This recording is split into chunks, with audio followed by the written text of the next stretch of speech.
Mesdames, Messieurs, bonsoir. Entretien ce soir reçoit Vincent Kondiok, vous le savez, ingénieur de formation, expert international en politique énergétique, ancien haut responsable dans des institutions internationales, entrepreneur engagé et auteur.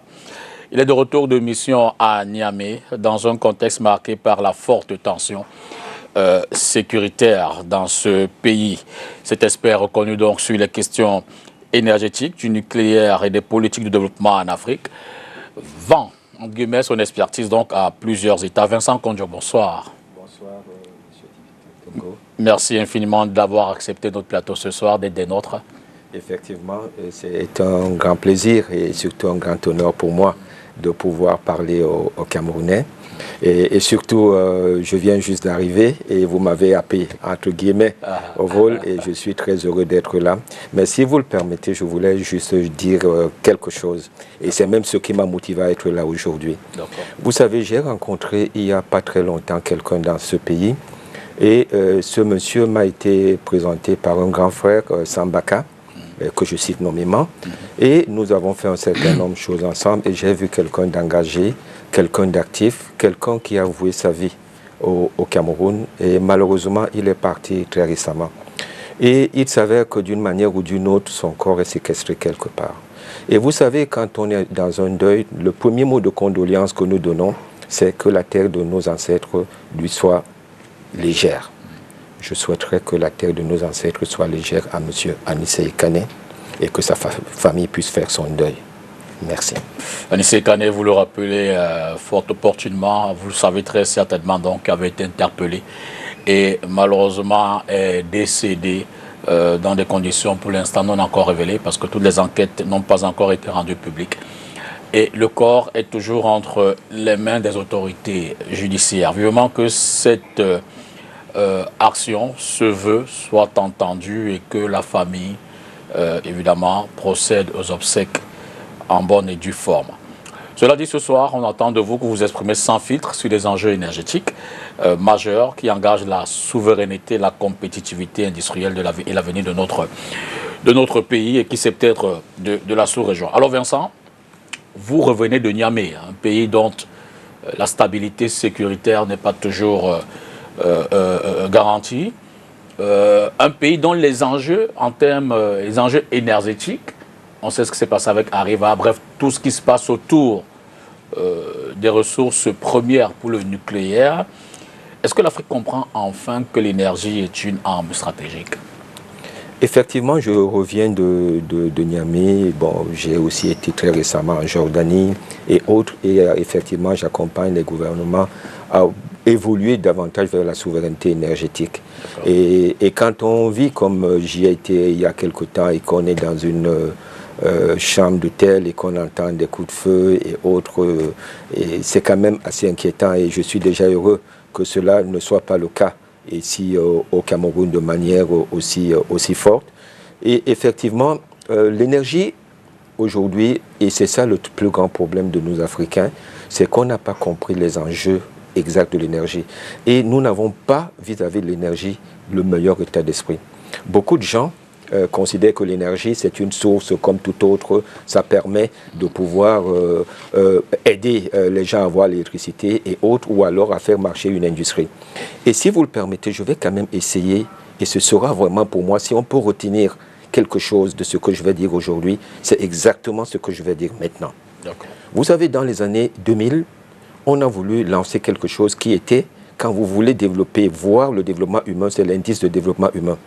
Nous, on a lancé l'indice de développement énergétique et j'avais la chance de participer à ceux qui travaillaient par rapport à cela. Nous avons travaillé dans cela et on a créé cet indice dans les années 2000, milieu des années 2000. Ça fait 25 ans environ. Oui, à peu près. Et on a commencé à y travailler et c'est l'agence à l'énergie, qui est internationale à l'énergie, qui est à Paris, qui devait porter cela, donc faire les analyses nécessaires. Nous, on a fixé les conditions exactement comme l'indice de développement humain. Ça prenait en considération tous les aspects, production, utilisation et ainsi de suite. Et à partir de ça, on classait les pays.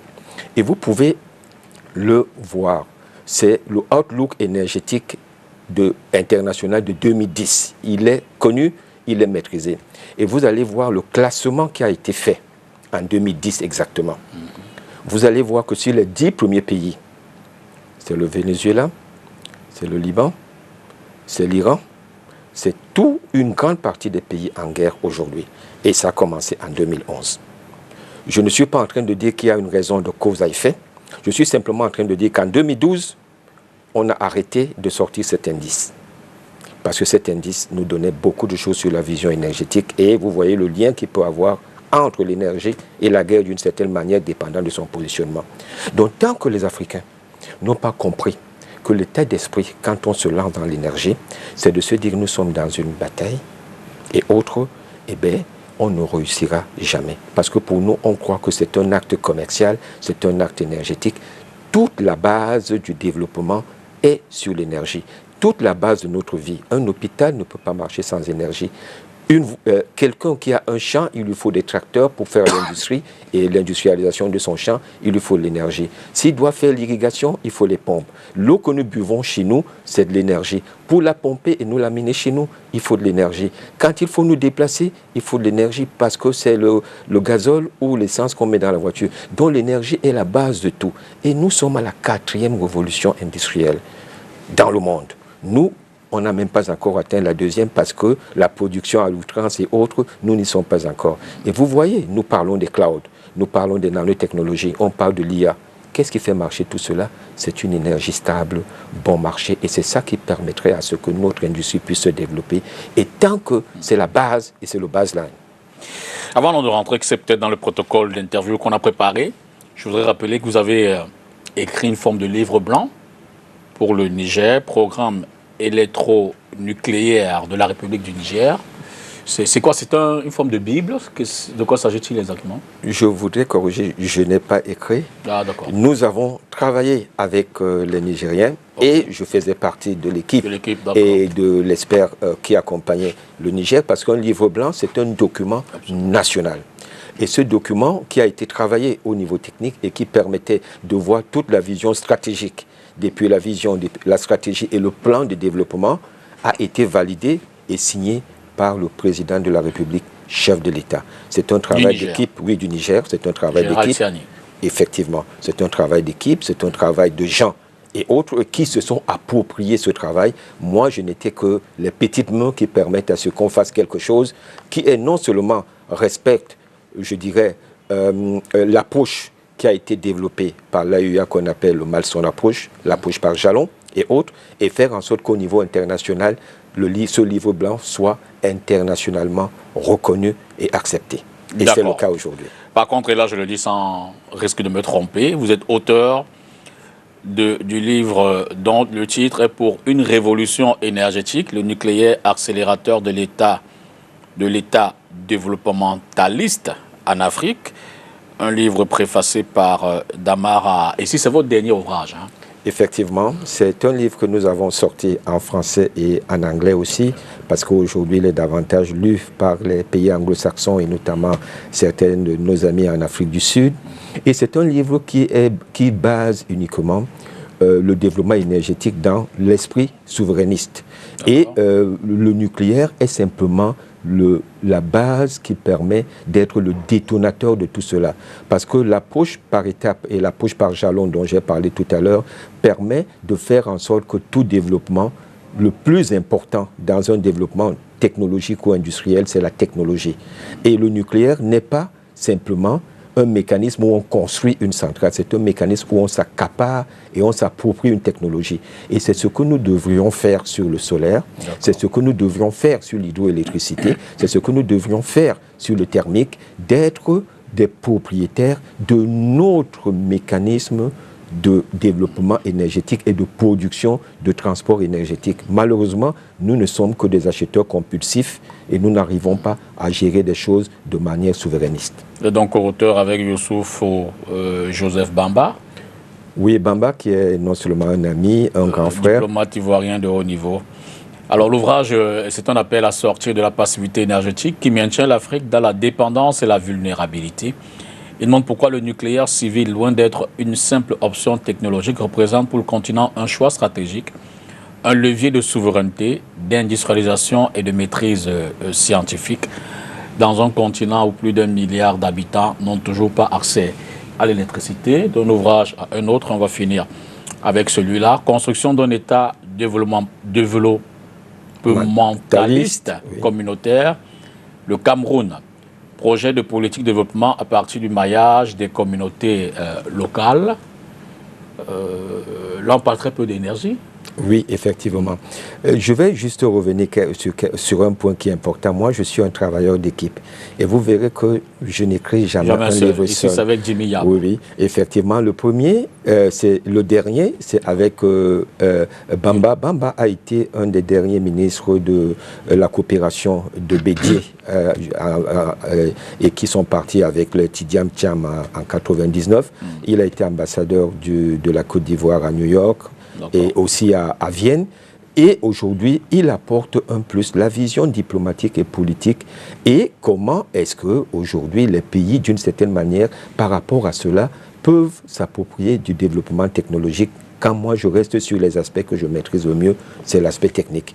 Et avec Jimmy Yap, c'était exactement pareil, parce qu'il nous fallait, je dirais, délocaliser le développementaliste qui a fait le développement des pays asiatiques, la Corée, Singapour, Hong Kong et tout cela, en Afrique. Et cela nécessite une connaissance de la politique africaine que je ne maîtrisais pas. Donc, une main n'attache pas un paquet. Il me fallait quelqu'un comme Jimmy qui est capable d'écrire et de comprendre, et surtout sa vision de ces aspects-là permettait à ce que nous ayons une activité complémentaire et que nous sortions quelque chose que je jugerais comme étant acceptable si je m'en tiens à ce qui est dit par beaucoup qui l'ont lu. En termes de retour, voilà. Cela dit, le Cameroun, lui, selon votre expertise, le regard que vous jetez, agit-il comme un État qui sait ce que l'énergie conditionne sa souveraineté? Je dirais à peu près non. Pourquoi je dirais non? C'est parce que quand on bâtit une activité souverainiste, on ne commet pas à certains moments certaines erreurs. Mais en même temps, quand on regarde ce qui se passe au Cameroun, c'est qu'il y a des positions qui évoluent dans un certain sens. Moi, je suis davantage dans la construction que dans la, entre guillemets, la délation. Quand on voit la renationalisation de Eneo, ça c'est une action qui évolue dans le sens souverainiste. Le problème aujourd'hui, c'est que si vous ne gérez pas cela de manière optimale, vous vous retrouvez à recréer des difficultés de plus en plus qui feront en sorte que vous évoluez dans un sens négatif. Quand on privatisait, l'idée c'était de faire un shift, de faire évoluer les risques énergétiques en partie vers des sociétés privées. On n'y a pas reçu. Les risques sont restés au niveau de l'État. L'État a décidé aujourd'hui, je reprends maintenant mes risques et je les gère. Le problème, c'est que, est-ce que nous sommes en train de prendre les mesures les plus appropriées pour faire en sorte que cette gestion-là soit optimale et qu'elle puisse nous permettre d'aller dans le bon sens? Si je m'en tiens à un certain nombre de points qui ont été certainement émis par certains acteurs du domaine récemment, je dirais pas vraiment. Mais certainement, on va y revenir un peu plus tard dans la conversation. Mais avez-vous le sentiment que notre politique énergétique est véritablement décidée par les gouvernants camerounais, ou alors ce sont des contrats que nous signons qui imposent notre démarche stratégique en matière énergétique? Normalement, les contrats ne devraient pas nous guider. Je vais vous dire pourquoi. Un contrat, vous le signez par rapport à une vision, par rapport à un plan de développement, et à partir de ce plan, vous signez un contrat qui vous permet d'atteindre vos objectifs. Donc, et malheureusement, aujourd'hui, souvent, les contrats sont signés parce que quelqu'un s'est présenté à nous, il nous a dit qu'il avait un bon projet, il nous a expliqué son projet qu'il connaît beaucoup plus que nous, et nous, on s'y est engagés. Et à certains moments, on prend des risques plus que lui-même. À partir de cet instant, on a l'impression que les contrats sont en train de nous gérer. Mais aujourd'hui aussi, on a un problème un peu avec les contrats.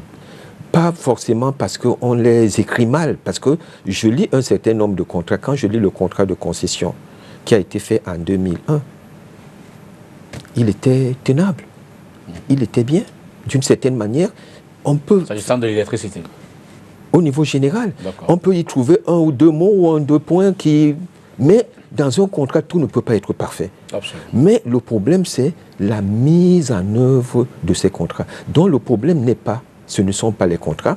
Et on reviendra certainement sur beaucoup de contrats qui font fureur à ces derniers temps, aujourd'hui. Et on va se rendre compte que souvent, ce ne sont pas les contrats. Souvent, c'est la mise en œuvre, le suivi, le contrôle, l'évaluation du contrat qui font en sorte qu'on commet des erreurs et on se retrouve en porte-à-faux.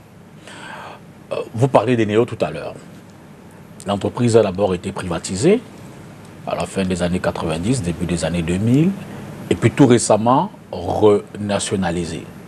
Soyons directs. Dans cette opération, qui a échoué? Je dirais, dans cette opération, c'est le Cameroun qui a échoué. Parce que AES n'a pas perdu de l'argent. Artis n'a pas perdu de l'argent. C'est nous qui sommes restés pendant plus de 20 ans dans l'obscurité et dans les délestages. Donc c'est nous qui avons échoué. Et pourquoi on a échoué? Et c'est ça, notre problème aujourd'hui et autres. On est en train de vouloir réparer une situation, une faillite, et on est toujours d'une certaine manière, dans les mêmes erreurs. Il est important de savoir aujourd'hui qu'il y a un certain nombre d'engagements qui ont été pris par AES, qui n'ont jamais été respectés. Et certains de ces engagements, on les ressort aujourd'hui sous la forme de Compact Énergie, qui est une pâle copie de beaucoup de choses qu'ils devraient faire. L'Ompangar, je crois que c'est 225 milliards que nous avons mis en exergue. C'est AES qui devrait construire l'Ompangar. Nous nous sommes accaparés le projet. Nous avons financé le projet, porté par EDC. Et comme c'est nous qui avons financé, il fallait peut-être que Eneo puisse compenser cela et autres, ce qui est normal. Ça peut s'accepter, mais que Eneo, ou du moins AES, puisse compenser cela en achetant l'eau avec un mécanisme financier qu'on mettra en place et qui est acceptable. On n'a jamais fait les signatures appropriées. Donc ça veut dire que ces 225 milliards aujourd'hui n'ont jamais pu être rentabilisés d'une certaine manière. Il y a un certain nombre de choses qui devraient être faites. Les investissements sur le réseau, la maintenance des équipements qu'on a mis sur le système et autres à disposition de AES et autres qui n'ont jamais été respectés. S'ils étaient respectés, on aurait certainement moins de problèmes aujourd'hui. Moi, et ça je vais peut-être le dire pour la première fois, j'ai énormément travaillé et je vais citer les noms. Aujourd'hui, je me suis dit, à mon âge, je peux quand même m'exprimer. Je suis à l'âge de la retraite et tout, donc j'ai beaucoup travaillé parce que je considère que c'était un grand frère qui respectait ce que je faisais et qui respectait mon travail avec l'ancien feu Ndioro, à qui j'ai envoyé Justin Ndioro, à qui j'ai envoyé un certain nombre. De l'énergie. Il a été ministre, il a été ministre conseiller à la présidence, chargé de mission et ainsi de suite, mais spécialisé dans le domaine énergétique. Et nous avons énormément travaillé. Et pour nous, aujourd'hui, la création d'une société comme EDC, c'était pour porter le patrimoine. Ça veut dire que Son Loulou, EDA, Lacdo et autres, c'était EDC qui devrait porter cela. Eh bien non, on les a laissés avec AES et puis Eneo beaucoup plus tard. La maintenance n'a pas suivi. Il y a eu une dégringolade dans la capacité de production de ces infrastructures aujourd'hui et on se retrouve là où nous sommes. C'est ça les problèmes. On a mis des missions de contrôle, notamment que ce soit pour l'ACDO, notamment que ce soit même pour la gestion de la concession et autres. Ça n'a jamais fonctionné. On a Arcel qui devrait être capable de supporter cela. Le régulateur du secteur. Et autres, Arcel n'a jamais eu la capacité, même matérielle, puisque Arcel aujourd'hui se retrouve à attendre des substituts que lui versera Eneo ou AES à l'époque. Comment est-ce que quelqu'un qui vous donne l'argent, vous pouvez être contre? Et je ne suis pas venu là pour dénoncer, je suis venu pour construire. Une des solutions que je propose, c'est que déjà, au niveau réglementaire, il nous faut une autorité de réglementation indépendante, financièrement solide. Donc aujourd'hui, et c'est ça que nous avons proposé par exemple au Sénégal, faire la réglementation électrique, la réglementation du gaz, la réglementation des produits pétroliers, c'est une seule organisation. Parce que toutes ces organisations sont bâties sur quasiment les mêmes principes. Il y a la partie guide, il y a la partie contrôle, il y a la partie inspection, et il y a la partie prix, pricing, tarification et autres. Tous. Et tous sont dans le domaine énergétique.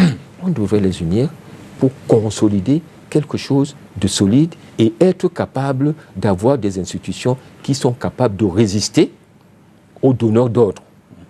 Ça n'a pas été fait. Donc voilà par exemple un certain nombre de points, et je pourrais en énumérer une vingtaine, voire une trentaine, qui font en sorte que nous n'avons pas pu faire les choses comme cela se devait. Alors, autorité indépendante, comment serait-elle constituée? Qui sont les composantes pour s'assurer de l'indépendance, mais surtout d'un travail plutôt performant au bénéfice aussi bien de l'État, ça doit être rentable, mais des consommateurs qui doivent quand même avoir un service de qualité? Non, ce qu'il y a aujourd'hui, c'est le régulateur qui est capable de gérer cela. D'accord. Et dans tous les domaines, que ce soit sur les télécoms et autres, et que sur l'énergie. Et quand on parle de l'indépendance d'un régulateur, aujourd'hui, quelle est la tutelle de Axel? C'est le minier. Quelle est la tutelle de, ou du moins, je vais l'appeler Sonel pour dire, parce que c'est notre société renationalisée, quelle est la tutelle de la Sonel? Le minier. La tutelle de... CDP, Minage, Sonara, SNH. Tout le monde, c'est le minier. Non, SNH, c'est un peu différent. Moins. Bon. Mais, d'une certaine manière, le régulateur énergétique, CSPH et tout cela, c'est le minier, donc qui est juge et partie. Ça veut dire qu'aujourd'hui, je donne un exemple, je suis le régulateur et je veux fermer une centrale de Eneo qui ne fonctionne pas bien parce qu'au niveau environnemental, il y a des problèmes. Le ministre, il est régi par une situation extrêmement grave. Lui, il lui faut la production parce que sinon, il y a les délestages et il se bat pour cela. Vous croyez qu'il va accepter qu'on ferme? Non, il n'acceptera pas. Donc aujourd'hui, si on veut même cette indépendance, on peut faire en sorte que l'esprit réglementaire et autres soit géré par un ministère qui fait consensus. Ça peut être le premier ministère, ça peut être peut-être la présidence, ça dépend d'un certain nombre de choses, mais l'indépendance du régulateur, parce que le régulateur doit être fort, il doit être capable de fixer les prix. Et je vais revenir sur un point, par exemple, il y a aujourd'hui la Sonatrel qui vend de l'électricité, par exemple, à Prométhal. C'est national de transport de l'énergie. Par exemple. Et quel est le prix de cette vente? Est-ce que ce prix-là est validé par l'Arcel? Est-ce que l'Arcel s'est basé sur, je dirais, la tarification appropriée? Est-ce que ce prix-là n'est pas vendu en dessous du prix que nous achetons cette énergie auprès des producteurs indépendants et autres? Ça, c'est des points. On pourra y revenir un peu plus tard pour parler même des chiffres et autres. Donc, il y a beaucoup... Donc, il y a un désordre bien organisé dans tout le mécanisme de fonctionnement, tout cela. Mais, fort de tout cela, donc, vous direz que la nationalisation d'Eneo a été un choix stratégique ou un aveu d'impuissance? Je vais commencer d'abord par une chose, parce que je vous ai dit que je suis dans la construction. Et je vais dire une phrase que je considère importante. On ne sauve pas un mécanisme en faillite avec ce qui a même causé le naufrage de ce mécanisme. Je répète, on ne sauve pas un mécanisme en faillite avec ce qui a causé le naufrage de ce mécanisme. Et exactement... Il faut être concret.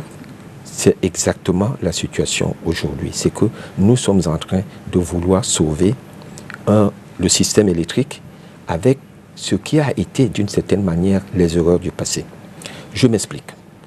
Dernièrement, notre ministre de l'Énergie s'est retrouvé en face du GECAM pour leur parler de la situation dans laquelle nous nous trouvons. Et je crois que c'est louable de parler avec ceux-là même qui sont les générateurs de revenus de notre pays et leur expliquer dans quelle situation nous nous trouvons. Et il est venu avec un certain nombre de solutions valables, acceptables. La première, c'était quoi? La première solution, c'était d'essayer de trouver les mécanismes financiers. Je parle à mon langage et j'essaie de parler de telle manière que la population, même ma grand-mère qui n'a jamais été à l'école, mais malheureusement qui n'est plus vivante, elle pourrait être capable de suivre ce que je suis en train de dire. Il fallait trouver de l'argent pour payer d'une certaine manière des dettes, celles que nous avons consenties, ce qui est normal. Et le deuxième point, et autre, c'était de générer davantage par rapport aux fraudes. Et le troisième point, c'était de voir comment le compact énergie. Donc, dans tous les cas, c'était l'argent, l'argent, l'argent. Absolument. Donc, ça explique ma phrase que j'ai donnée au départ. Et aujourd'hui, cela cause de nombreux problèmes. Et je vais revenir même sur ce qui a été dit. Cela cause de nombreux problèmes. Premièrement, l'endettement que nous sommes en train de faire au niveau générationnel. Est-ce que nos enfants aujourd'hui, ils ne votent pas? Mais nous sommes en train de les endetter. Absolument. Ça veut dire qu'ils ne nous ont pas donné de pouvoir, mais nous, on est en train de nous accaparer un pouvoir pour faire en sorte que leur vie dans le futur, parce que l'endettement que nous faisons aujourd'hui, c'est un manque d'école, c'est un manque d'hôpitaux que eux, ils vont vivre à leur époque. Absolument. Ça, c'est un. De deux, quand on parle des dépenses, il nous a dit que nous avions 44 milliards que nous devions payer chaque mois. Ça comprend quoi?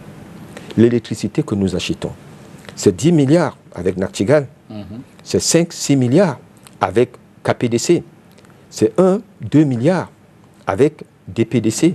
Mettons 2 milliards, 6 milliards, ça fait 18 milliards. 18 milliards sur 44, il reste 26 milliards à peu près. Les 26 milliards, c'est quoi? Si les salariés qui sont dans le domaine, chacun gagne 1 million de francs, ça fait 26 000 personnes. Nous n'avons pas 26 000 personnes dans le domaine. Tout cela couvre quoi? Je crois que Agrico et autres ne doivent plus exister parce qu'on n'en a pas besoin.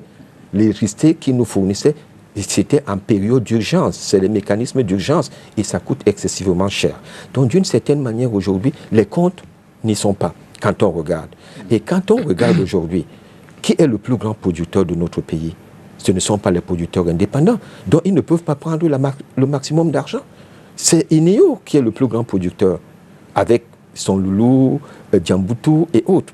Et je vais revenir sur un problème, parce que quand on parle de l'équilibre des prix, il est important de savoir.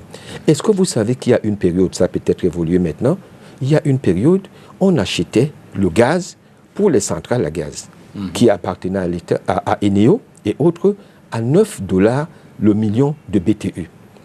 Le million de BTU, ça fait à peu près 293 kW. Là, je vais entrer dans les aspects techniques. Donc, ça veut dire que si je fais la compensation par rapport à 9 $ et autres, ça veut dire qu'on achetait juste le combustible, le kilowatt, à 18-20 francs.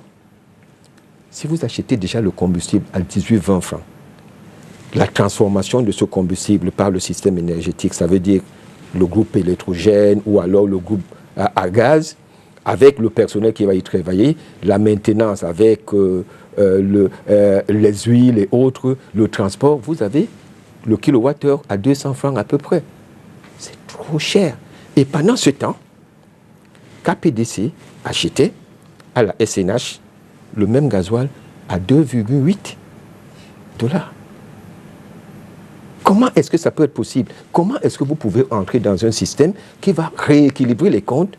Aujourd'hui, semble-t-il, on est descendu à 7,5 ou 7, je ne sais pas très bien et tout. Mais et c'est là où maintenant je vous interpelle, Dipita. Les journalistes, c'est ça qu'ils doivent regarder. Les journalistes, c'est là où ils doivent travailler. C'est là où ils doivent nous informer. Ils doivent informer la population et autres. Que d'être là, d'inviter des consultants et autres qui vont nous parler des choses et qui ne vont pas au fond. Et comment aller au fond? Et je vais donner juste un exemple. Il y a aujourd'hui un audit qui a été lancé par le Premier ministre en 2017. Celui qui l'a dirigé, c'était le professeur Tounamama, qui était le conseiller technique numéro 1 et autres. Et ils ont tout dit. Ce document n'est pas confidentiel. Ce document est à la portée de tout le monde. Les gens peuvent voir un certain nombre de choses de la situation, comme beaucoup de choses ont été gérées ici jusqu'en 2017. Et, d'une certaine manière, nous amener et pousser nos responsables et ceux qui nous dirigent à prendre les bonnes décisions. Parce que deux fois, par les intrigues, par les influences et autres, ils n'ont pas toujours la meilleure information. Nous sommes capables de leur donner la bonne information pour qu'ils puissent être capables de gérer les choses de manière convenable. Donc voilà, et je serais intéressable là-dessus. Le seul problème, c'est que nous avons, je crois, 1 heure, 90 minutes. Bon. Alors, pourquoi le Cameroun semble-t-il condamné donc à refaire, reproduire pratiquement les mêmes schémas contractuels? Y a-t-il un problème de compétences, en termes de ressources, en termes de négociants? Y a-t-il structurellement des problèmes qui limitent nos négociants à aller au-delà de ce qu'on récolte comme... Je vais vous dire une chose. Le Cameroun a trop de compétences. J'étais au Niger, le jour où il y a même eu des problèmes de tirs et autres à l'aéroport. Non, ce n'était pas un coup d'État. C'était une révolte et c'était au niveau de l'aéroport. Nous, au début, on a cru que c'était un coup d'État quand on a entendu le coup de feu. J'étais avec un jeune Camerounais, il s'appelle Billy Yaro. C'est un jeune qui a fait ses études au Cameroun et autres, et qui est aujourd'hui, et qui aide le Niger sur des problèmes énergétiques, les énergies renouvelables et autres. Il habite à Yaoundé, s'il vous plaît. Et il va là-bas travailler. Ça veut dire que... Et je peux vous citer des dizaines comme cela qui ont été un peu partout, et qui sont, que ce soit au Sénégal, au Mali et autres. Ça veut dire que nous avons des compétences. Le problème aujourd'hui, est-ce que c'est les bonnes compétences qui gèrent notre système énergétique? Je vais juste parler d'un point précis. Je suis chef d'entreprise. J'ai un conseil d'administration. Et mon conseil d'administration est géré par des gens, est dirigé par des gens que je considère comme étant au minimum aussi compétents que moi dans le domaine de la gestion d'une entreprise. Certains même ont eu une plus grande expérience que moi parce que je suis un jeune chef d'entreprise. Moi, je ne gère une entreprise que depuis 10-11 ans. Dans plusieurs pays, bien sûr. Mais aujourd'hui, vous créez une société d'État. Vous mettez au conseil d'administration le représentant du minier. C'est quelqu'un qui a une bonne formation, soit-il. Il a été formé en Gaoundéré pour faire la maintenance, ou alors il a fait Polytechnique, ou alors il a fait une bonne école. Vous prenez quelqu'un du MINFI, il a fait l'INAM, c'est pas mauvais comme école, mais qu'est-ce qu'il connaît du monde de l'entreprise? Et il y a beaucoup d'autres comme ça. Qu'est-ce qu'il connaît du monde de l'entreprise? Est-ce qu'il sait lire un bilan? Est-ce qu'il peut lire un bilan comptable? Est-ce qu'il peut comprendre les enjeux qu'il y a?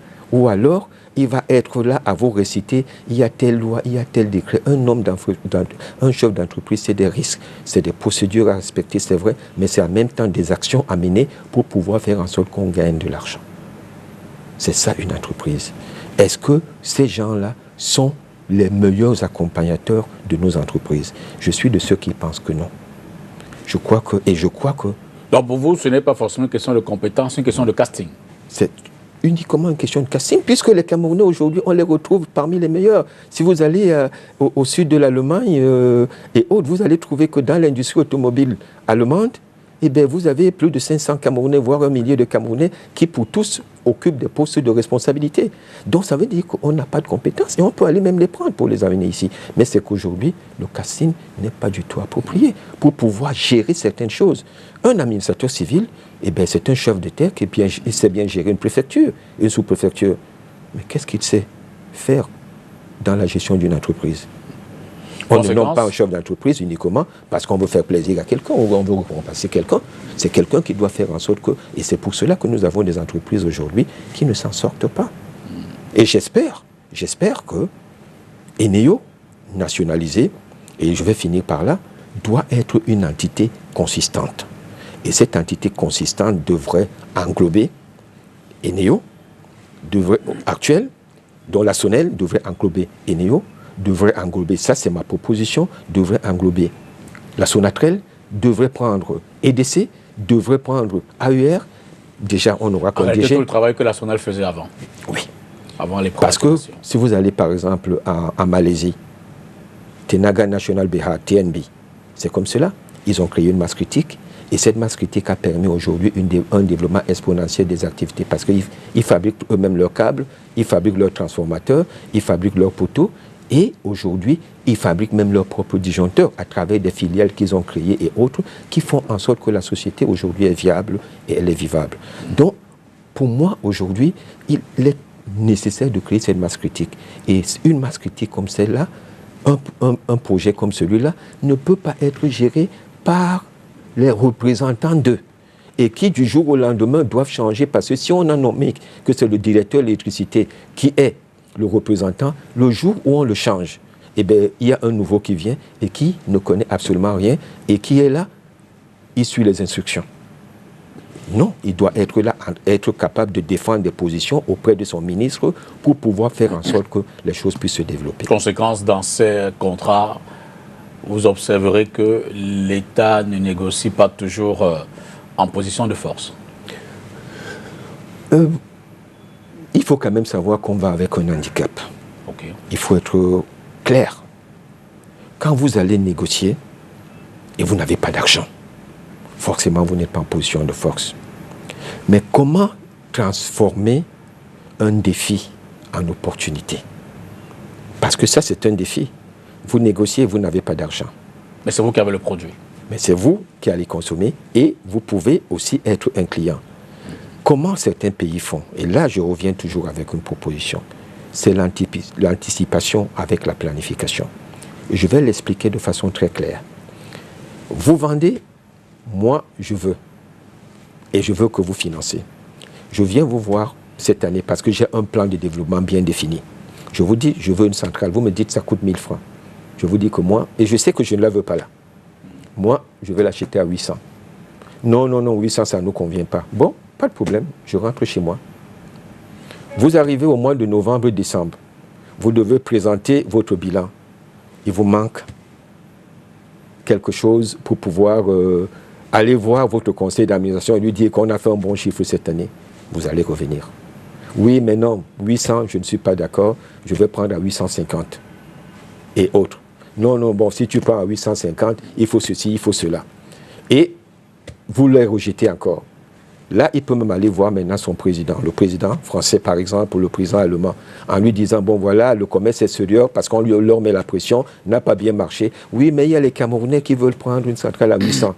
Le président, vous savez ce qu'il va lui dire? Non. Les 50, là, on va le leur donner. Mais essayez de négocier qu'ils le prennent sous forme de prêt. Il revient, non, moi, mon président m'a dit que je ne peux pas prendre un prêt de plus de 800. Je ne suis qu'à 800. Ils vont vous vendre ça à 800. Parce que eux, ils veulent faire un chiffre, ils veulent montrer un développement, ils ont prévu un certain nombre de choses. Est-ce que ce que vous démontrez là n'est pas très académique? Je veux dire que sur le terrain... Mais le business n'est pas académique. C'est pour cela que... Sur le terrain, vous n'êtes pas non plus le seul client. Eh bien, malheureusement, on est à certains moments souvent le seul. Ah oui, à certains moments, on est le seul. Et le business n'est pas académique. Sinon, les meilleurs businessmen ici, ce n'est pas les plus grands économistes. On voit nos plus grands économistes, ils passent dans la télé, à la télé haute, ils n'ont jamais géré une entreprise. Certains même, j'ai suivi, certains qui parlent des contrats, on se rend compte qu'ils n'ont pas vraiment lu des vrais contrats. Moi, je peux en parler parce que j'ai eu la chance dans ma vie, c'est pas parce que j'étais intelligent ou quoi que ce soit, mais parce que j'ai été en contact avec un certain nombre de choses. Dans le domaine nucléaire, on était obligé de lire des conventions, des contrats, et de voir comment on les interprétait et autres, et de voir même l'état d'esprit qu'on a dans tout cela. Donc c'est ça qui est important. Et c'est souvent un manque d'expérience de beaucoup de nous ici qui font en sorte qu'on est tout le temps en train de dire un certain nombre de choses et autres. Le business, même la diplomatie, ça n'a rien d'académique. C'est une question de feeling, c'est une question de comportement, c'est une question de perception et c'est une question de réaction. Dans ces conditions-là, peut-on parler encore de régulation quand les tarifs échappent à l'État? Mais les tarifs, si les tarifs échappent à l'État, mais c'est la destruction. Aujourd'hui, l'inflation est gérée par l'État. Nous essayons de tout maîtriser. Mais si le tarif échappe à l'État, il n'y a plus de règles. Les tarifs doivent être gérés par l'État. Et quand on voit la SONEL, sur une trentaine d'années, a augmenté le prix de l'électricité, je crois, 2 fois, si je ne me trompe pas. Quelqu'un pourra me corriger et autres. Ce n'est pas quelque chose que je n'ai pas parole d'évangile sur ce domaine.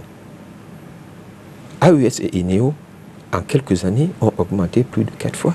Il y a même eu des calculs qui ont été fixés.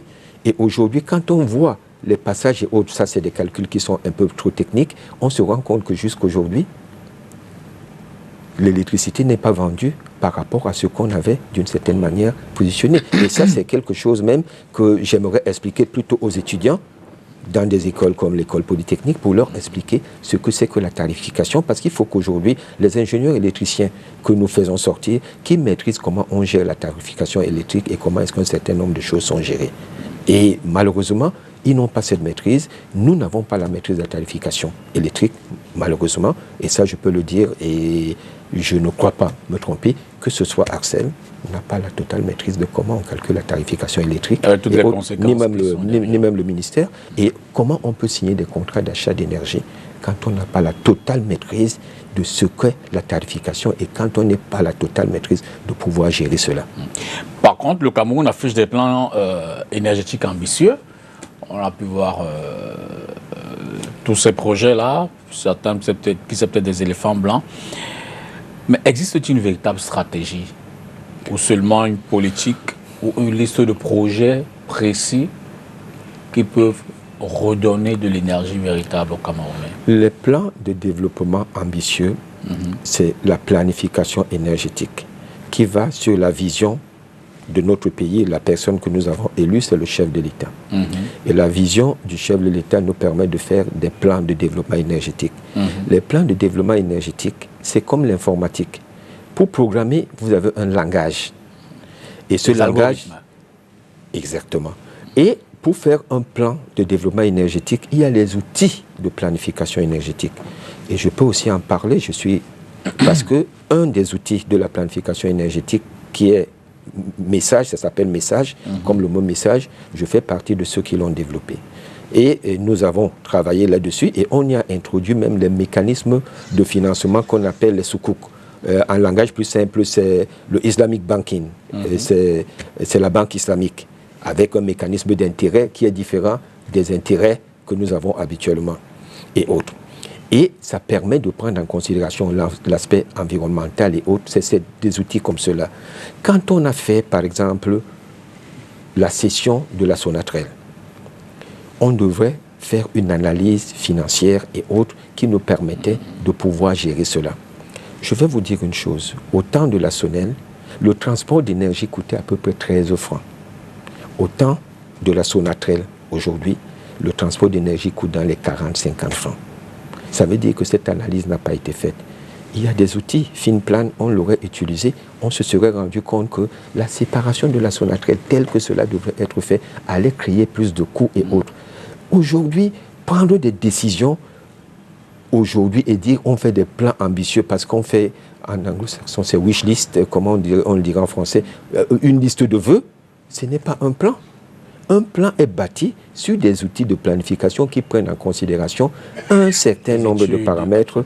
Et c'est ces paramètres-là qui vont permettre de dire et de connaître la direction où on veut mener. Et une planification énergétique est basée comme chez vous.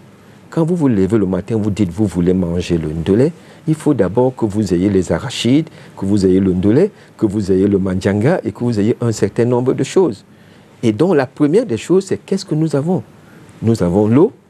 On a le soleil, on a le pétrole, on a le gaz. Donc c'est ça qu'on va utiliser de manière harmonieuse. Mais pour pouvoir l'utiliser de manière harmonieuse, vous savez ce qui est le plus important? Non.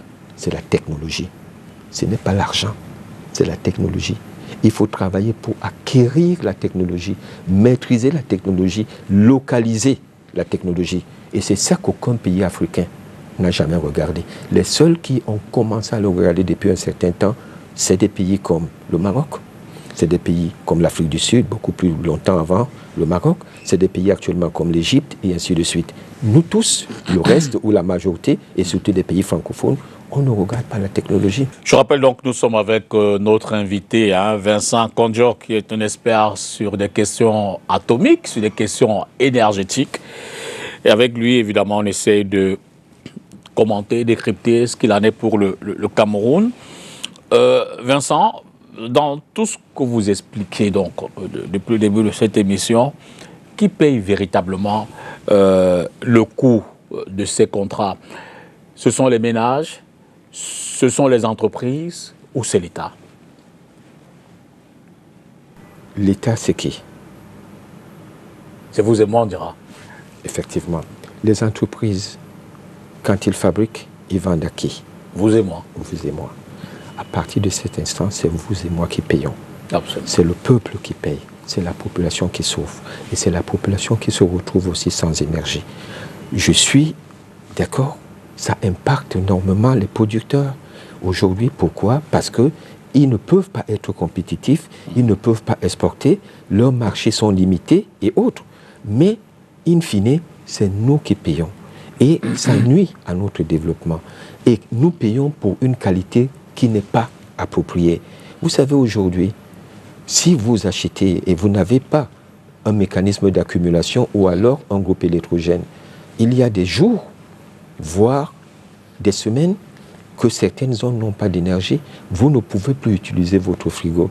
Il y a aujourd'hui des boulangers, des pâtissiers, des sociétés qui rencontrent énormément de difficultés parce qu'ils sont obligés soit d'utiliser des groupes électrogènes qui vont augmenter le prix et autres, et ils sont obligés de le faire payer beaucoup plus cher. C'est le peuple qui souffre. Donc, tout ce que nous faisons et tout ce que moi j'aimerais dire ici aujourd'hui, c'est simplement à ce qu'on puisse, que ceux qui décident, ceux qui prennent des actions, améliorent la gestion d'un certain nombre de choses et tout cela, parce que le secteur ne manque pas d'argent. C'est un problème de responsabilité, c'est un problème de courage, c'est un problème d'ordre. Et vous direz qu'à ce stade, sommes-nous dans la planification ou dans l'improvisation? Je crois que j'ai déjà répondu à cette question. Vous, les journalistes, vous avez toujours titillé pour que quelqu'un dise une phrase et immédiatement, je crois qu'aujourd'hui, quand je dis de manière très simple que la planification est régie par des règles et des outils et que nous n'utilisons ni ces règles ni ces outils, je crois que la réponse est claire. Les Camerounais sont extrêmement intelligents pour comprendre exactement ce que j'ai dit, que de commencer à utiliser un certain nombre de mots que les gens vont attaquer. Et la plupart du temps, c'est ce qui est souvent fait pour faire du sensationnel. On dit un mot qu'on ne peut pas justifier. Moi, je parle de la justification et je parle de l'action corrective qui pourrait faire en sorte qu'on puisse évoluer, parce que je crois que ce que les Camerounais attendent aujourd'hui, c'est des gens qui sont capables d'apporter le petit plus qu'ils peuvent apporter pour faire en sorte que ça aille mieux. Alors, dans toutes ces analyses, dans tous ces schémas, il y a le dossier Prométhal qui cristallise quand même un certain nombre d'interrogations, souvent beaucoup de tensions. Alors, peut-on dire que c'est un problème d'énergie ou un révélateur d'échec plus large? Je dirais ni l'un ni l'autre. D'accord. Cela veut simplement dire une gestion hasardeuse d'un mécanisme. Parce que moi, je ne regarde pas habituellement là où on tombe, je regarde toujours là où on a glissé. Aujourd'hui, la loi déjà est un peu ambiguë sur la commercialisation de l'énergie. Pourquoi ambiguë? C'est que quand on a signé le contrat de AES et Eneo, on leur a donné l'exclusivité de la distribution. Donc ils étaient les seuls à vendre.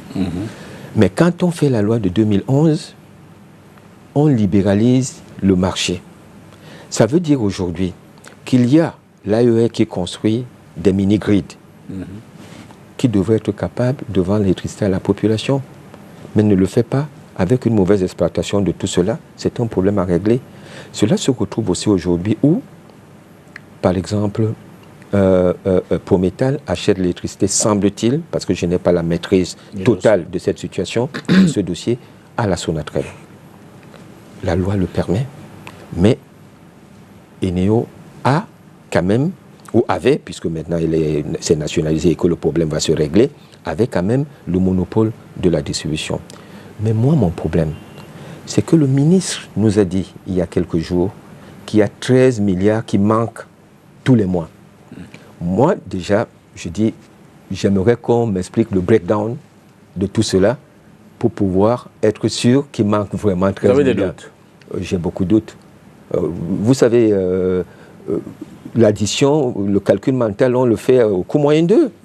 Donc, faire l'addition, ce n'est pas la chose la plus difficile, à condition qu'on ait des informations. Donc, et là, je propose même quelque chose.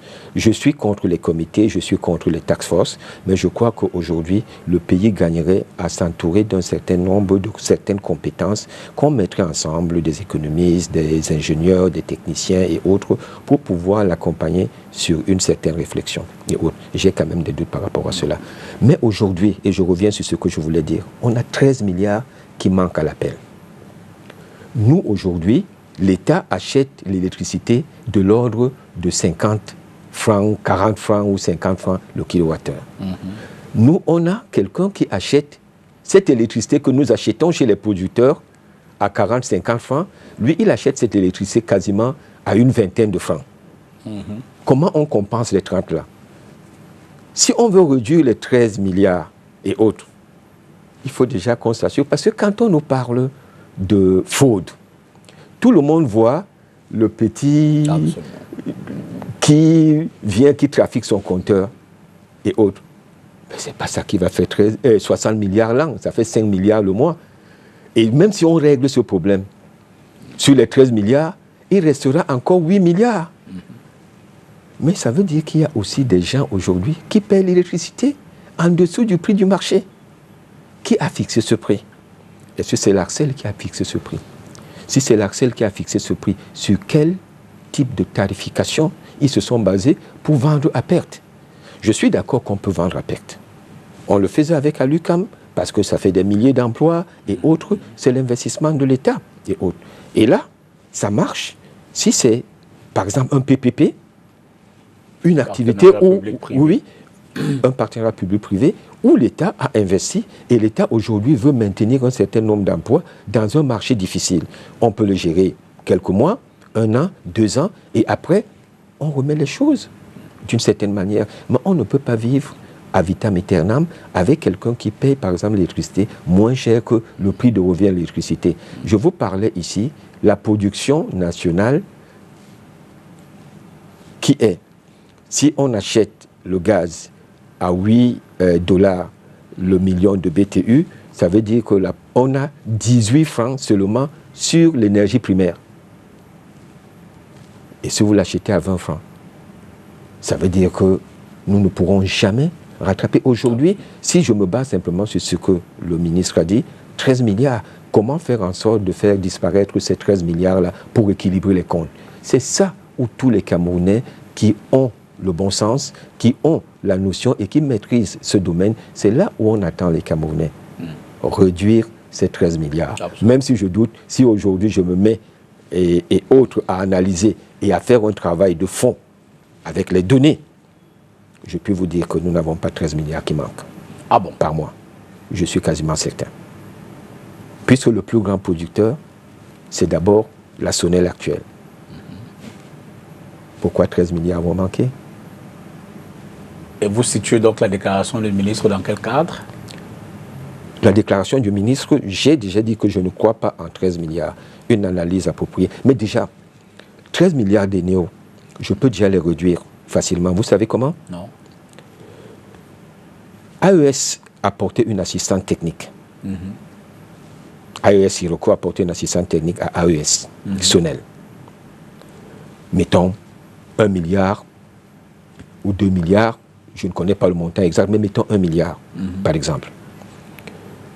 Est-ce que AES méritait d'apporter une assistance à AES Sonel? La réponse est oui. C'était une société énergétique. Nous avons accepté la cession à Artis. Artis, c'est un fonds financier. Ils ont quelles compétences énergétiques? Aucune. Et est-ce que vous savez qu'Artis apporte une assistance technique à Eneo? Avec quoi? Avec quelles compétences? Ils prennent cette compétence où? Ils ne savent pas travailler sur l'électricité. Ils prennent cette compétence où? Donc vous y voyez plein de flou. Je n'ai pas besoin de voir plein de flou, je donne juste un exemple concret. Donc ça veut dire que si vous enlevez déjà ça, on n'est plus à 13 milliards. Mettons même que ce soit 100 000. Ça fait 12 milliards, 900, quelque chose et tout. Et ça, c'est juste un exemple. J'en ai encore beaucoup d'autres. Et ça aussi, ça rentre dans la gestion parce que nous pouvons savoir, on peut très facilement dire que ces facturations, on ne l'accepte pas. Et autres, il y a des Camerounais qui sont au conseil d'administration de AIS et qui voient un certain nombre de comptes et autres qui sont capables et autres de dire que et ce service, et même quand et cet argent, on doit le payer certainement en dollars ou en euros. Quand ça doit partir au niveau des transferts, on peut demander simplement que vous payiez une assistante technique, justifiez-nous le paiement de cette assistante technique. Le ministère des Finances peut agir là-dessus auprès de la BIAC, qu'importe. Il y a beaucoup de mécanismes qui nous permettent aujourd'hui de pouvoir gérer.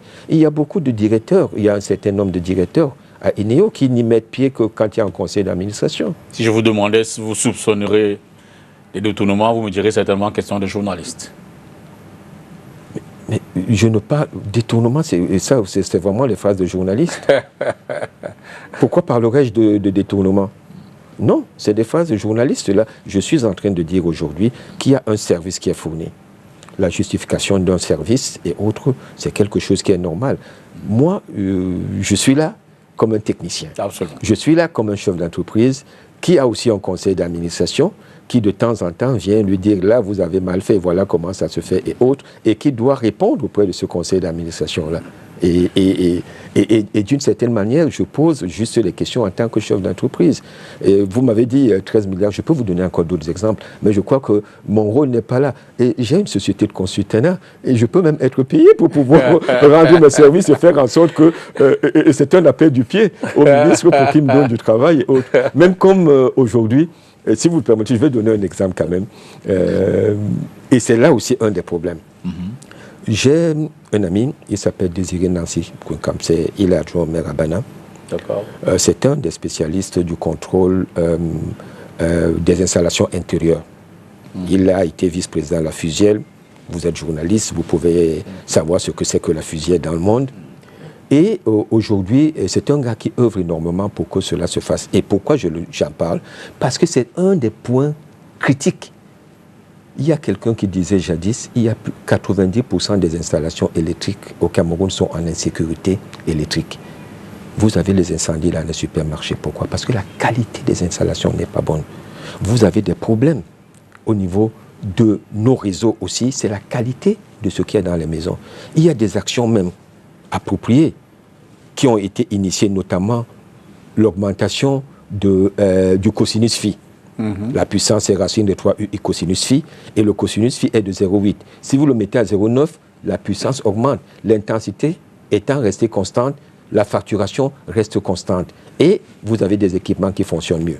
Donc, d'une certaine manière, aujourd'hui, il y a des actions comme ça qui peuvent être arrangeantes.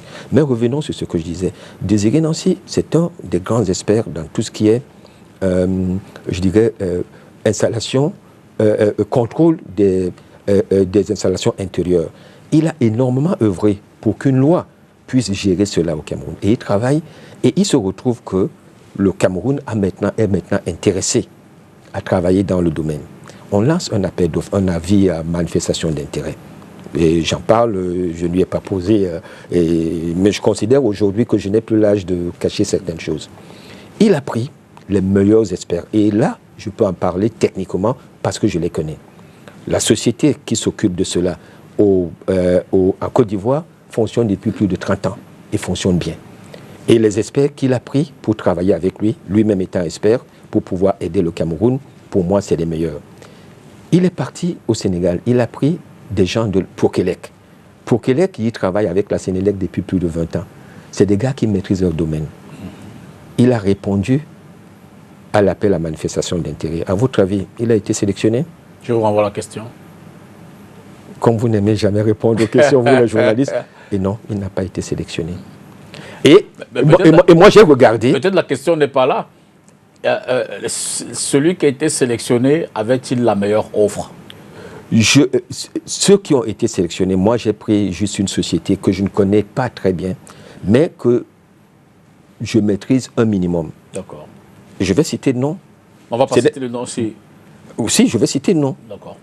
La société Intègre. C'est une société de BTP. Ok. Ce n'est pas une société électrique. Énergique, ok. Vous laissez les meilleurs experts qui sont capables de vous faire le travail avec quelqu'un, ingénieur en Allemagne et autres, qui a toujours œuvré avec le Cameroun dans le domaine, que ce soit avec l'Arcel. Il a travaillé avec beaucoup de gens et autres, parce que je me rappelle, il y a très longtemps, dans les années 2000, il me faisait même venir ici pour que je puisse, quand je venais en vacances, il me harcelait, oui, pour que j'apporte à peu près le peu de connaissances que je pouvais avoir en la matière, et on travaillait avec d'autres Camerounais. Vous ne le laissez pas. Il a une mémoire même par rapport à l'aspect réglementaire qui était développé, les batailles qu'il y avait entre la Nord et l'Arcel et autres. Il est capable d'apporter quelque chose. Vous le laissez vous accompagner. Et quand vous évitez de travailler avec des compétences qui peuvent apporter quelque chose, pour prendre celles qui ne sont pas du domaine, simplement parce qu'il y a un certain favoritisme. Je ne suis pas en train de dire qu'il y a eu du favoritisme sur ce dossier.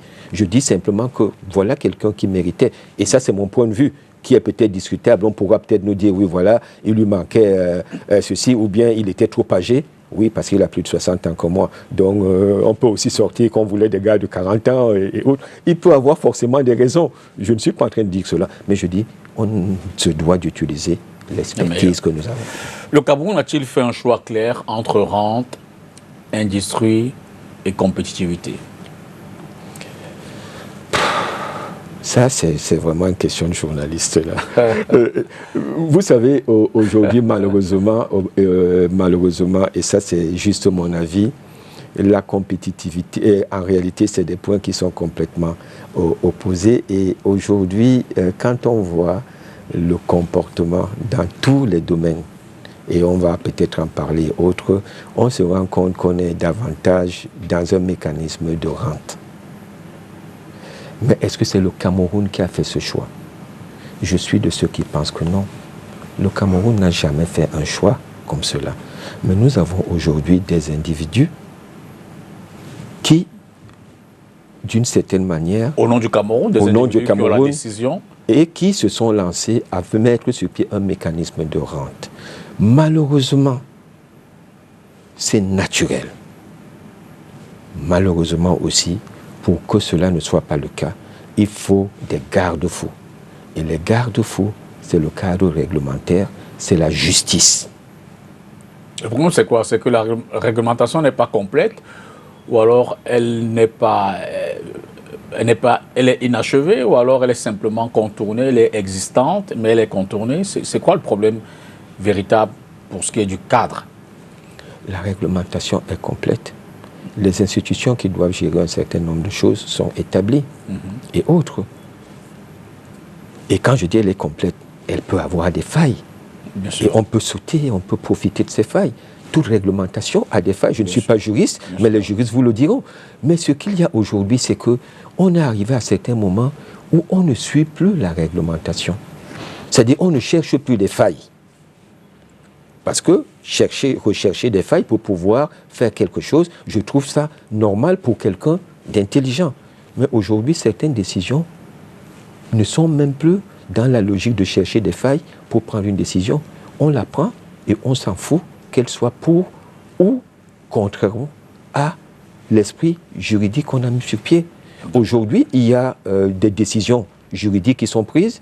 Il y a des gens qui disent « je ne les mets pas en œuvre ». Il y a des gens, par exemple, et moi je peux sortir quelques exemples sur le terrain, où par exemple une décision juridique est prise sur un terrain, et autre, eh bien, celui qui y est dit qu'il ne bouge pas, il y reste 20 ans. Et on ne met pas en œuvre. Donc aujourd'hui, parler tout le temps des lois et autres qui ne sont pas, qui sont permissives et autres, ce n'est pas toujours la meilleure, ça c'est mon point de vue aussi, c'est pas toujours le meilleur des points. C'est aujourd'hui qu'il y a des gens qui sont au-dessus des lois. Et quand on est au-dessus des lois, c'est le chaos. On reste dans l'énergie, mais parlons un peu du pipeline Niger, via le Bénin. J'ai envie de dire une affaire qui a échappé un peu au Cameroun. Aujourd'hui, c'est une réalité. Le pipeline Niger passe par le Bénin. Pourquoi le Cameroun n'est-il pas dans ce projet alors qu'au regard des spécificités techniques, stratégiques et autres, ça aurait été le meilleur choix en termes de transport du pétrole nigérien? C'est aujourd'hui, pour moi, je considère qu'il faut savoir se vendre et il est important de chercher des ressources qui nous permettent de nous développer. Et j'ai l'impression que trop de richesse tue la richesse. Nous sommes très riches et donc on ne se bat plus pour acquérir des richesses supplémentaires. Aujourd'hui, quand on voit où le pétrole nigérien est produit, on est à bien moins de 2000 km de Kribi. On a plus de 1200 km qui ont été d'une certaine manière déjà travaillés. Techniquement, on ne peut pas utiliser le même pipeline, il faudra un certain nombre de travaux parce que ce n'est pas le même pétrole. Ce n'est pas le même type de pétrole et autres. Mais même si on doit utiliser un pipeline parallèle sur les 1000 km communs et autres, on va d'une certaine manière avoir un prix réduit. Mais le problème qui se pose, c'est la difficulté de la situation. Nous, on a une usine à gaz dans notre mécanisme. Nous avons pour le transport du pétrole, dans la terre camerounaise, on a Codco. Dans la terre tchadienne, on a Totco, qui ont des actionnaires différents. Et en même temps, qui, avant, un peu moins maintenant par rapport à Codco, par rapport à Totco par exemple, et même Codco je crois, étaient davantage des sociétés portées, des mécanismes portés par des sociétés privées, et où nos États étaient des actionnaires minoritaires. Le Niger cherche sa souveraineté, travaille sur sa souveraineté. Et ce que même nous apportons dans ce pays, c'est la bataille pour une souveraineté. Et ils ont considéré qu'eux, ils voulaient un pipeline où ils sont majoritaires. Et où le Bénin aussi est à un certain pourcentage. Ça fait que les privés, là-dedans, sont minoritaires. Et pour cela, ils ne pouvaient pas rentrer dans un mécanisme d'une usine à gaz que nous avions. Et cette souveraineté les a poussés, avec tout ce qui peut, au niveau négociation, difficultés qu'ils considéraient, à tort ou à raison, rencontrer avec le Cameroun, de dire on va passer par le Bénin. Et aujourd'hui, le pays n'est peut-être pas en odeur de sainteté, puisque l'autre jour, le président, après l'attentat, ou du moins après le RICS, parlait du président Talon comme étant un des commanditaires de cette action. Ça veut dire que le Niger et le Bénin ne sont pas en odeur de sainteté. Mais même jusque-là, ils ont préféré que cela passe par là. Vous savez, les petits 8 ou 0,8 ou 1 dollar ou 1,2 dollar, le baril qui passe là et qui nous sont réservés à travers Codco et autres, même si là-dedans, on ne sait pas comment c'est géré, comment c'est reparti, mais c'est quand même quelque chose. Et avec le pétrole nigérien, ça nous ferait aussi quelque chose. Mais malheureusement, nous n'avons pas anticipé, nous n'avons pas travaillé, nous n'avons pas rassuré, nous n'avons pas œuvré pour que cette somme-là puisse nous revenir. Et ça fait toujours des sommes supplémentaires. Est-ce un manque de vision stratégique ou un renoncement assumé? Là, je ne suis pas là pour accuser qui que ce soit et dire que tel a mal. Je suis là pour dire, voilà, on pouvait faire comme ceci. Et il n'est pas trop tard, on peut toujours faire comme cela, parce que la zone aujourd'hui est considérée comme une zone pétrolifère et autres. Donc, d'une certaine manière, peut-être que les choses peuvent toujours évoluer. Donc, je suis là davantage pour dire, voilà, essayons de travailler davantage. Et aussi, un des points, c'est d'essayons d'être dans des projets qui sont des projets beaucoup plus fluides et où on œuvre pour notre indépendance et notre souveraineté. Ça veut dire que la prochaine fois où il va falloir, par exemple, même travailler sur le pipeline Tchad-Cameroun ou alors Centrafrique-Cameroun, je ne sais pas, ou quelque chose comme ça, qu'on soit avec une logique qui va faire en sorte qu'on a un mécanisme qui rapporte davantage que ce que nous avons toujours fait. Venons à un autre sujet d'actualité. On en parle beaucoup ces dernières heures, la crise entre le port autonome de Douala et la SGC. Que révèle-t-elle selon vous? Pour vous, il s'agit au niveau du fonctionnement de l'État, d'un manque de jugeote, d'une lutte d'intérêt, des questions stratégiques, aussi bien stratégie économique, parce que évidemment ça doit faire rentrer beaucoup d'argent, mais stratégie sécuritaire. Quand vous prenez du recul, quelle analyse vous en faites? Député, je vous ai dit que je viens de voyager. Ne me posez pas des questions difficiles. Ça va encore la lourdeur du voyage là. Pas seulement la lourdeur du voyage, mais en même temps, même le cerveau est un peu... et je n'ai pas encore pris ma bière habituelle, donc ça fait que... Mais néanmoins, je voudrais dire que je n'aime pas parler des problèmes qui sortent de mon domaine de compétences. D'accord. Mais sur ce point, je crois que ce n'est pas loin de mon domaine de compétences pour deux raisons. J'ai fait de la sécurité nucléaire, dont je maîtrise de quoi on parle, avec les scanners, et surtout, j'ai travaillé sur les contrats, les grands contrats. Et je ne me surestime pas en disant que je sais lire un contrat.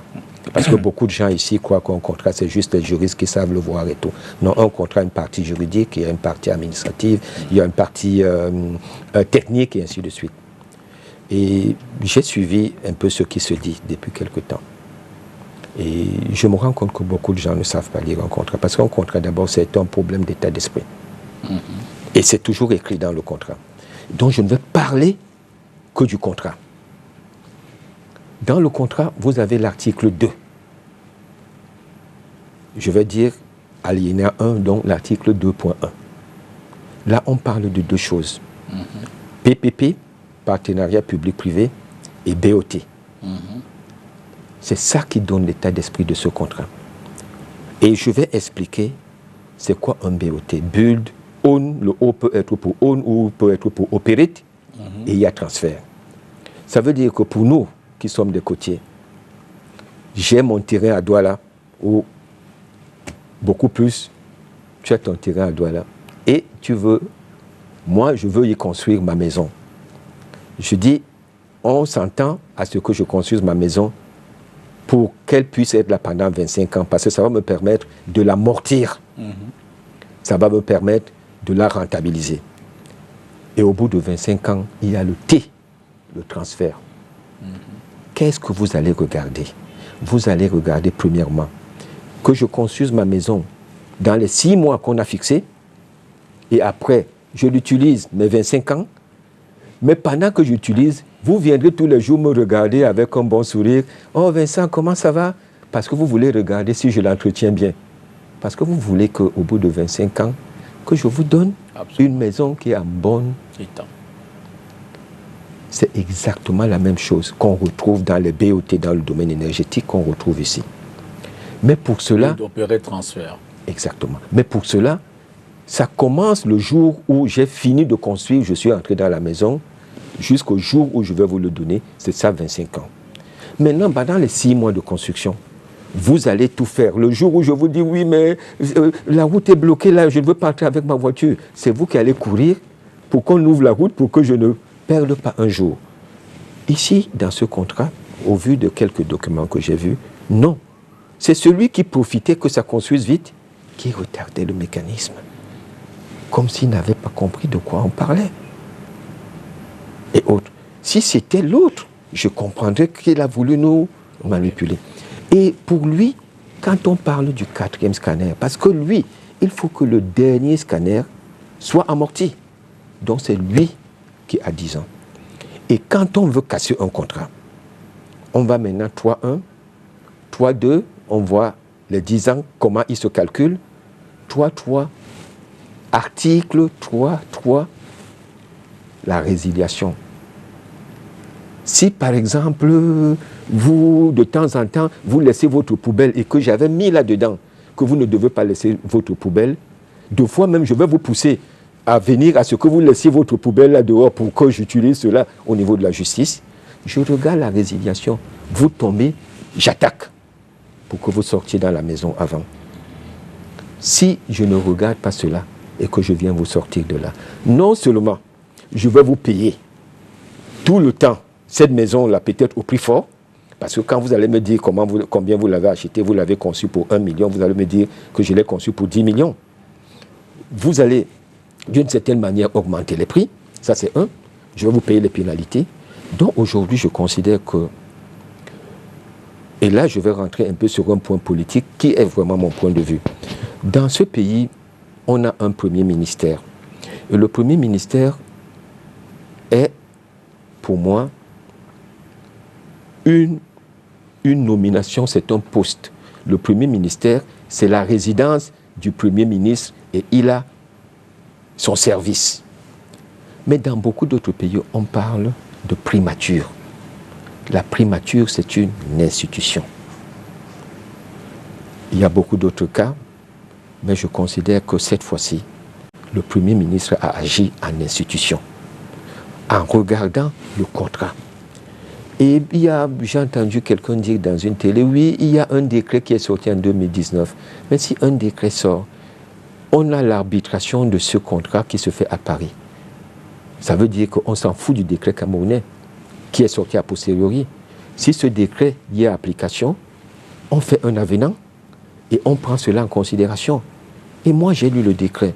Peut-être que je comprends mal, mais ce décret, c'est beaucoup plus sur les activités portuaires que les activités de douane et autres. Mais il y a des chances qu'il y a des points que je n'ai pas lus de façon convenable et autres. Je ne parle qu'en technicien et par rapport au contrat. Il y a peut-être d'autres choses qui ont été signées et autres qui ne me permettent pas d'avoir une vision très claire. Mais pour moi, aujourd'hui, je considère que la primature a pris la chose dans le sens approprié pour faire en sorte que nous ne payons pas des sommes folles. On a vu sur les, comment on appelle ça, les péages routiers qu'on a arrêtés et semble-t-il, et là vous pouvez peut-être le confirmer et me dire les montants, il va falloir que nous payions un certain nombre de sommes, une somme élevée pour des péages que nous n'allons pas utiliser. Est-ce qu'aujourd'hui, où on est à l'ère ou à l'heure de l'économie, il ne faut pas prendre des décisions qui peuvent même faire mal, mais qui permettent à ce que le pays ne perde pas indûment de l'argent? Moi, je dis oui. D'un sujet d'actualité à un autre, le contrat de Lampardère de 950 et plusieurs de millions, dont près d'1 million de francs CFA chacun, a fait scandale, vous le savez. Qu'en pensez-vous? Est-ce un exemple de mauvaise gestion en cas, ou en cas isolé? Là, je vais encore regarder là où on a glissé. Les lampadaires, je peux en parler. D'accord. Et même Suna Design, je peux en parler. C'est une société que j'ai connue à ses débuts, créée par un jeune bordelais et qui m'a rencontré. On a même signé un NDA à une époque, dans les années 2015-2016 et autres.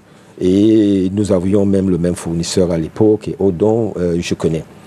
Les lampadaires qu'ils fournissent sont de qualité acceptable et autres, c'est de bonne qualité. Est-ce que le prix est élevé? Oui, il est élevé même pour un marché de l'État, mais ce n'est pas ça le plus important. Parce que ces lampadaires vont apporter un plus. Ces lampadaires vont apporter un plus dans quel sens? Ces lampadaires vont apporter l'éclairage dans les zones rurales. Ces lampadaires vont, d'une certaine manière, réduire la facture de l'État sur l'éclairage public et autres. Même si aujourd'hui, le calcul même de l'éclairage public qui a été fait n'était pas fait de manière optimale. Parce que beaucoup de villes, entre-temps, on comptait les MAF qui sont de 250 watts en lampadaires et entre-temps, certains ont fait des lampadaires solaires et autres et on les comptabilisait et ça rentre dans notre dette. Voilà un autre point pour la réduction de la dette que je pourrais énoncer comme cela. Donc, ces équipements vont apporter un plus et autres.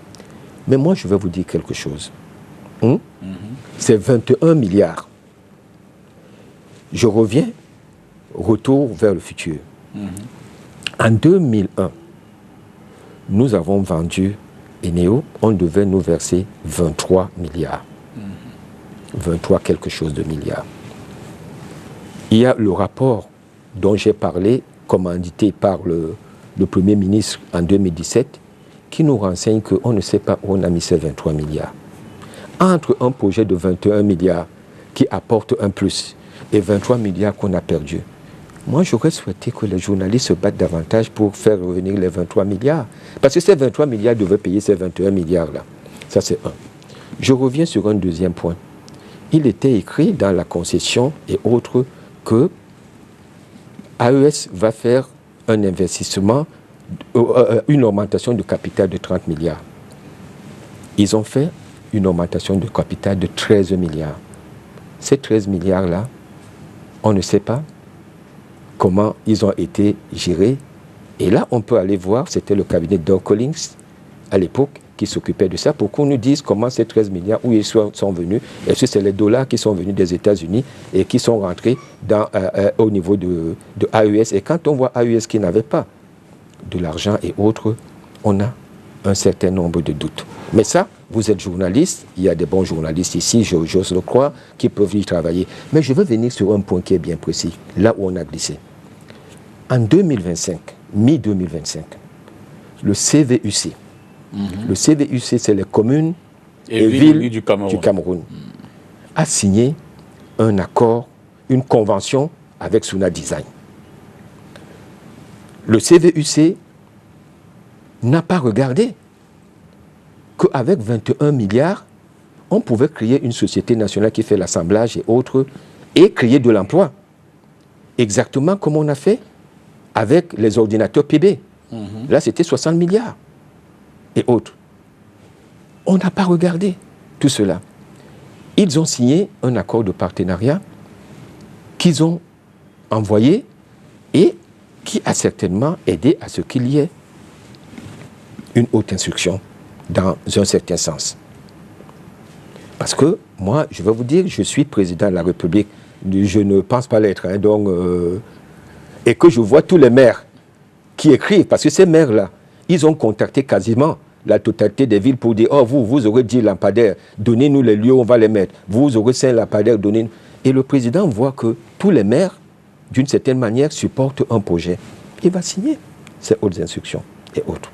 Je ne suis pas là pour le défendre, hein. Tout le monde sait que moi, je suis pour le changement.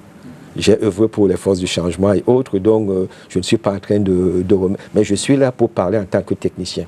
Donc aujourd'hui, ce CVUC-là, c'est des maires. Mais moi, en tant que personne, et c'est ça que je vais dire, ce sera mon point final sur le problème, c'est que je n'ai aucune influence pour nommer un ministre. C'est la discrétion du président. Par contre, le maire, c'est moi, c'est toi, c'est le peuple. Mais on balaie ces maires-là. Parce que c'est eux, c'est vers eux qu'on a eu la glissade. Et maintenant, on est tombé avec les hautes instructions. Eh bien, on ne veut plus glisser. Parce qu'on ne veut pas tomber. On balaie le monde.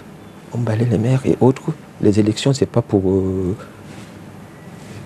Et depuis que nous parlons, je ne parle pas d'un parti politique. Je parle des hommes qui sont capables aujourd'hui de porter des choses et de s'assurer à ce que nous n'allons pas nous retrouver dans des situations comme celle-là qui ne permettent pas de créer des emplois, qui font en sorte que les Occidentaux considèrent que nous sommes des acheteurs compulsifs. Parce qu'on ne réfléchit jamais quand on doit acheter. 21,5 milliards pour des lampadaires solaires et autres. Pourtant, on pourrait créer une société avec moins d'1 milliard et les lampadaires solaires qu'on va assembler ici ne nous coûteront pas 1 million. Absolument. 1 million. Le lampadaire, ils nous coûteront peut-être 500 000. Le lampadaire, vous voyez les gains? Vous voyez le nombre d'emplois? Vous voyez la population? On pourra leur livrer beaucoup plus de lampadaires. Et l'argent, en grande partie, même si une partie de la matière première viendra de l'extérieur, l'argent restera ici chez nous. Est-ce que l'usine d'assemblage sera ici sur place? Donc, elle emploiera certainement les Camerounais. Encore peut-être 2 questions qui vous concernent à titre personnel. De façon directe, Vincent, vous êtes quand même une intelligence camerounaise de très haut vol. Donc, vous avez vu, on l'a suffisamment dit, à l'AIEA, l'instance la plus haute sur le plan mondial de l'énergie, en termes d'énergie, énergie atomique et autres. On voit votre expertise dans plus d'un pays. Tout à l'heure, on parlait du Niger, mais on peut en citer sur le plan africain, sur le plan mondial. On n'a pas d'ambition qui c'est peut-être au nom du Cameroun de servir l'Afrique dans les instances. Il y a la Commission africaine de l'énergie. Vous n'avez pas ces ambitions? Vous n'attendez pas peut-être que le Cameroun vous y accompagne?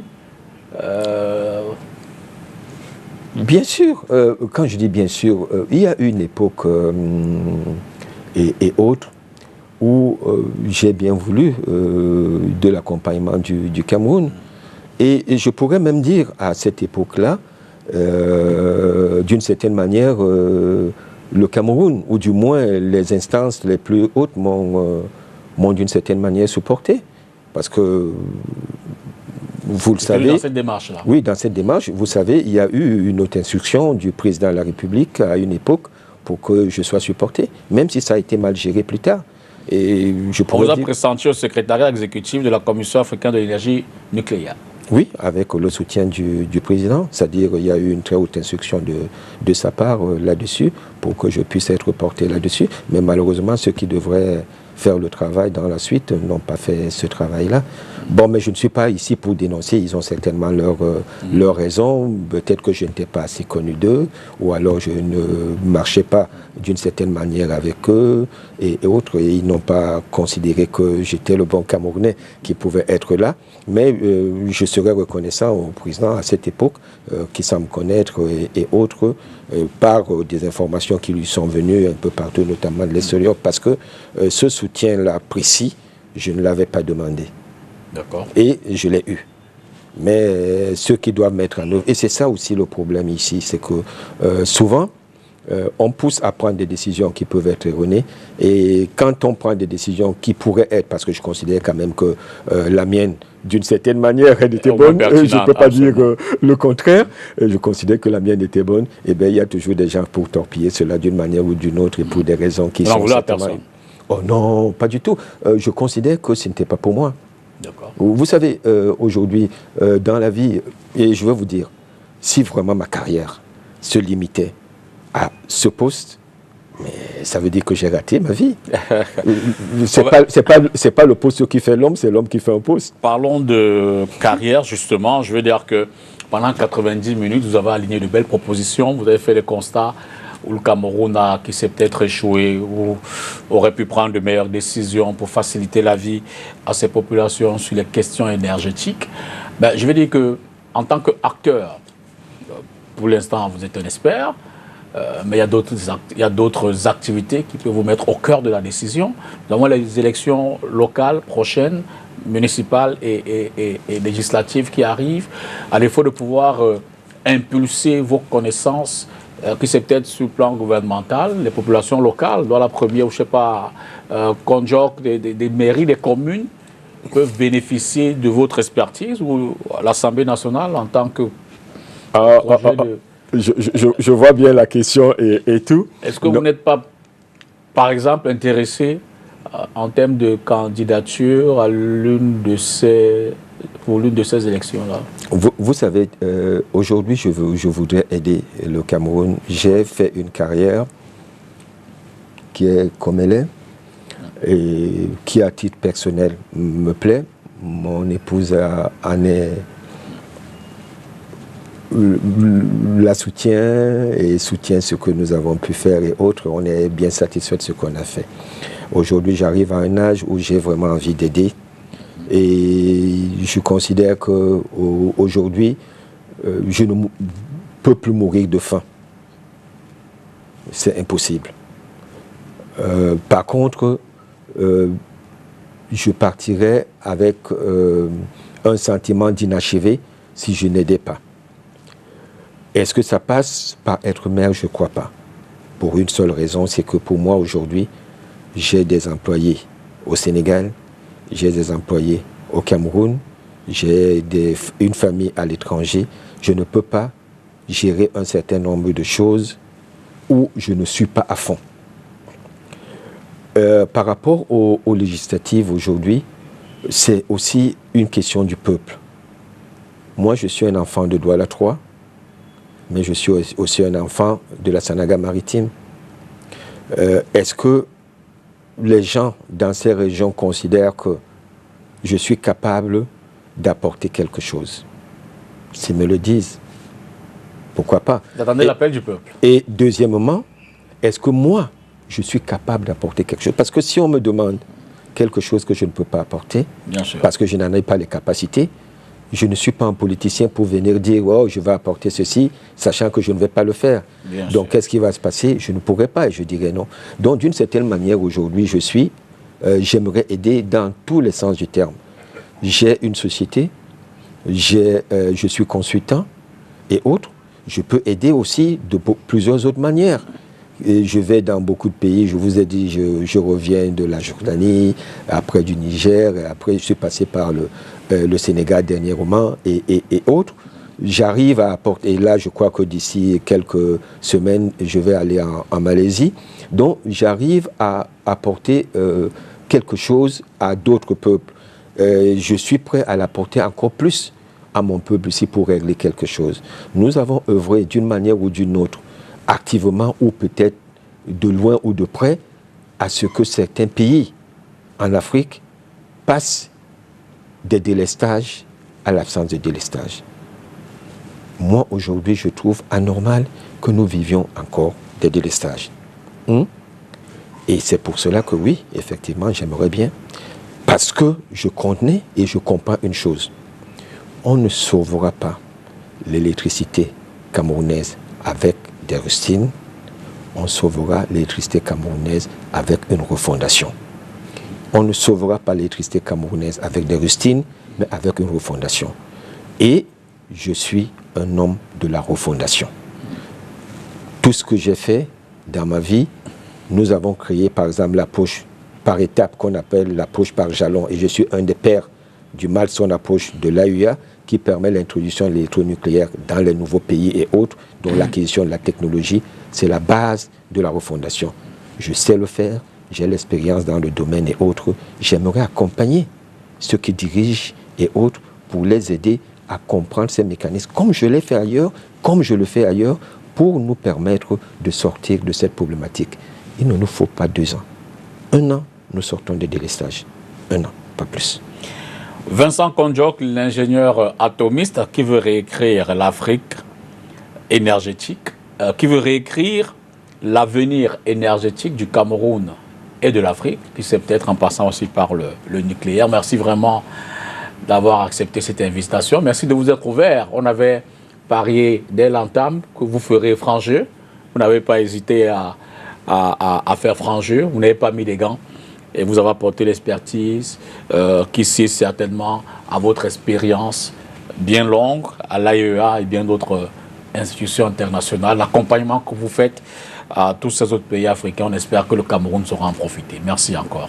C'est moi qui vous remercie de m'avoir donné cette tribune et aussi d'essayer de participer parce que le rôle de quelqu'un de mon âge aujourd'hui aussi, c'est la formation. Absolument. Vous avez vu, j'hésitais beaucoup dans les mots parce que je recherchais les mots les plus appropriés pour me faire comprendre Absolument. Par le maximum de personnes Absolument. Et autres. Et j'ai essayé et j'espère que je n'ai pas été trop technique à certains moments parce que 2 fois, on me le reproche. J'ai essayé et autres pour essayer de faire en sorte que les gens comprennent la situation dans laquelle nous nous trouvons et comprennent que c'est quelque chose que nous pouvons résoudre très facilement, mais à condition qu'il y ait non seulement un engagement, mais que les gens se donnent les moyens nécessaires et utilisent les compétences et les ressources nécessaires pour y arriver. Merci. À travers cet échange, une chose apparaît nettement, l'énergie n'est pas un problème technique, mais un choix politique aux conséquences directes sur l'économie, l'industrie et la souveraineté nationale. Le débat est ouvert, il est désormais public. Merci de nous avoir suivis sur cette antenne. Bonsoir et à très bientôt pour un autre numéro de Entretien avec.